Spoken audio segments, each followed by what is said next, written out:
Bakit may dugo sa palda ni Lily? Grade 4 kami nung biglang may dugo sa palda ni Lily.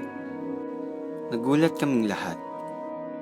Ako, mga kaklase ko, si Ma'am, pati na rin si Lily.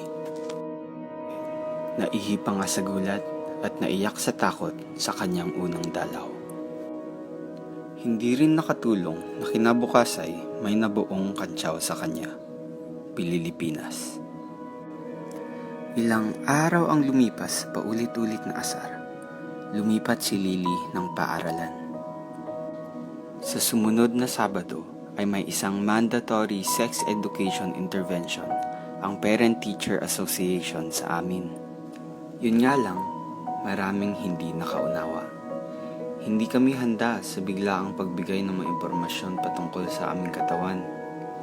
Maraming nandiri, nagulat, nagbiro, at nanahimik na lang sa hiya. Pati si teacher, mukhang hindi sanay sa pagturo ng sex ed sa mga bata. Sumatotal, kakaunti ang napulot kong sagot sa aking mga katanungan. Bakit kaya hindi kami handa? Bakit kami walang alam? Marami ba ang katulad ni Lily? Makadiyos ba ang makinig sa usapang sex ed? Kung importante ito, bakit hindi unti-unting naturo sa amin sa mas murang edad? Kung buhay pa si Mama, nasagot niya siguro ang mga tanong ko. So, kasalanan ba ni Papa?